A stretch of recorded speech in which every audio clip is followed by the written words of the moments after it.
Guys, I think Earl Pearson Jr. retired and none of us realized it. I've got some info on that today. Plus, Hunt the Front's equipment sellout, an Ohio sprint car split, things not looking good for this Winged Sprint Car Series, and more. Let's go.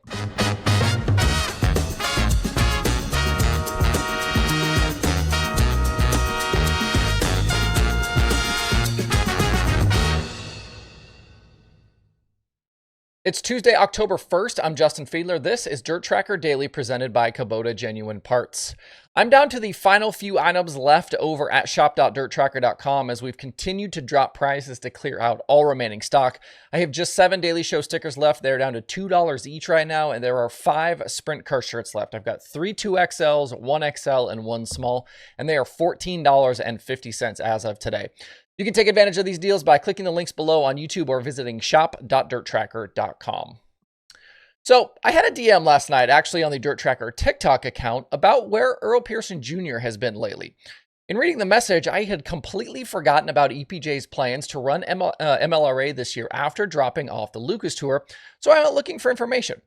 Going back to the end of 2023, we know that Pearson parted with Jason Papich and things were up in the air for 2024. And just weeks before the Lucas season was set to start, EPJ put a deal together with Jason Round to run the full Lucas schedule. He said at the time that he nearly retired, but got something together in time to go racing.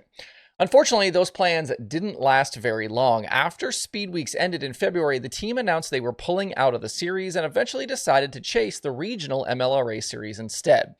Through the opening 13 nights with Lucas, they had just a single top 10 finish. When the MLRA season got rolling at Wheeling in April, EPJ was there, eventually finishing 13th in the Spring Nationals. He remained on tour through the June 7th show at Callaway Raceway. Along the way, EPJ picked up second place finishes at Quincy in May and at that Callaway show in June. He actually led most of that Callaway race before Dylan McCowan passed him late for the win. The MLRA's next 2 races were rained out, and we didn't see Pearson again until the Slocum 50 at 34 Raceway in July with Lucas. He started 3rd in that feature, ended up 11th in a race won by Devin Moran. Since then, though, my race pass doesn't show any more appearances for EPJ. So did he quietly retire on us? There are no updates on his racing Facebook page since May 30th. And digging through social media a bit, it seems as though EPJ has been busy outside of racing. Back in July, less than 2 weeks after that Slocum 50 race, something called the Newell Lodge Resort in Georgia was rebranded as the Lodge at Hartley Oaks, and it appears as though Pearson and his family are running that facility. They've got cabins, a campground, a restaurant, there's wedding and event space there. That part of Georgia did suffer some effects from this recent hurricane. Some in that county are still without power, but hopefully things will be back in order there soon. If this is indeed the end for EPJ's career, maybe we can get him out to a Lucas show soon and have him honored. He'd been on tour since the series' inception in 2005. He won 4 titles and 40 series races along the way. It's strange that at a time where we are inundated with information and all sorts of details about people's lives, that a driver like EPJ can just slip away quietly and have very few people notice. Happy trails, Earl Pearson Jr. I was a bit surprised yesterday by the number of comments I had about the Hunt the Front guys' newest video about them selling some equipment. I think there were 3 or 4 yesterday that mentioned it, asking my opinion or wanting to know why I didn't talk about it. If you're unaware, they're currently in the process of selling 2 race cars, 3 engines, a variety of parts, and their truck and trailer. As they put it, you could buy everything they have for sale and bang near be ready to hit the racetrack. But in terms of what this means for their team, it doesn't mean anything. The cars for sale are their 2 Longhorns, which they aren't going to continue using because of their new deal with Capital Race Cars. They've been running a Capital here more recently, and I'm sure we'll be getting at least another chassis from them soon. So with the transition, they don't need those Longhorns anymore and the assortment of parts that go with those cars. And the truck and trailer sale is just setting them up to upgrade their operation for next season. They actually just purchased a newer toter for the series folks to use and likely have a new truck and trailer already in their sights for the race team. Teams do this type of thing all the time, getting rid of older inventory for new stuff, and that means haulers and race cars, parts, tires, even merch trailers. Especially as we approach the end of seasons, new stuff will be coming in for the following year. In recent weeks, there have been posts from Bobby Pierce with late model tires for sale, and Ricky Thornton Jr.'s merch trailer got listed in early September as they're upgrading. On the front isn't getting out of racing or scaling back, they're just cleaning some stuff out that they don't need anymore.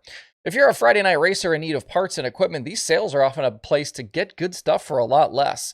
Those top teams mileage things out, they buy brand new, but a lot of those parts and pieces still very good. You can check with individual teams for stuff, and I know that guys like Bernie at Indy Race Parts often have a whole inventory of used stuff. So nothing out of the ordinary for Hunt the Front, really just business as usual. On the DIRTRACKR Twitter account yesterday, I shared that I had been hearing about some regional sprint car changes that were coming, and one of them dropped not long after I made that post. In Ohio, Cale announced that he was parting ways with Kiser Racing and that 23 car. This one surprising a bit to me, as this had been a potent combination in Ohio this season. 8 wins on the year and 58 appearances, including 4 at Attica, 2 at Fremont, and 1 each at Wayne County and Waynesfield. 2 of those were Fast Series wins, plus 5 AFCS victories. He ended up just getting nipped by Cap Henry for that AFCS championship, literally by just a couple of points.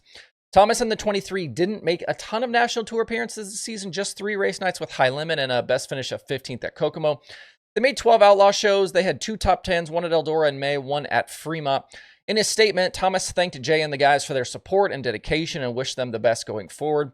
He did not point to future plans, but did say, quote, "I am excited to embrace new opportunities and challenges." It is my understanding that at this moment, neither side has anything locked down for the future, but I think both should be on a lot of people's radar. Kiser obviously showing his car can win on a regular basis there in Ohio, and Thomas can be a serious contender in that area, and maybe even on a bigger stage. I don't know that there are going to be many open rides that will offer a driver like Thomas the chance to go race full-time with the Outlaws or High Limit. But if I'm a team owner, a call to Thomas would be at least on my to-do list.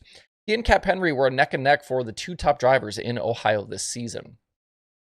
One other sprint car news item for you. The Maverick Winged Sprint Car Series in Indiana has sacked their season finale that was supposed to happen this Friday at Lincoln Park.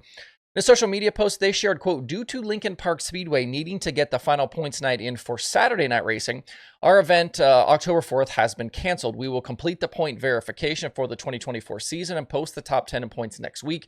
We will update you on 2025 plans in the coming weeks," unquote. I have no inside information on this one, but losing the final 3 races off your calendar doesn't seem to be a great omen for the future. Bloomington was canceled because of heat, Terre Haute was called off because of lack of cars, and now this one. We talked a few weeks ago about that Terre Haute show that was canceled just hours before it was set to start because they only had 3 cars officially signed in, even though they were likely going to get to 10 or more before on-track action started. We know that teams were en route, but they had to turn around once that call was made. I think that was a really tough deal. And this final cancellation is for a reason you don't hear often either. We had to cancel Friday because there's a race on Saturday. Weather for the week looks good in that area, and there isn't a ton of competition coming up. Power I-410s are in Texas. You do have MOA at Jacksonville. That's really the closest thing, but no real competition in Ohio. High Limit's off completely. The Outlaws are at Williams Grove in Pennsylvania.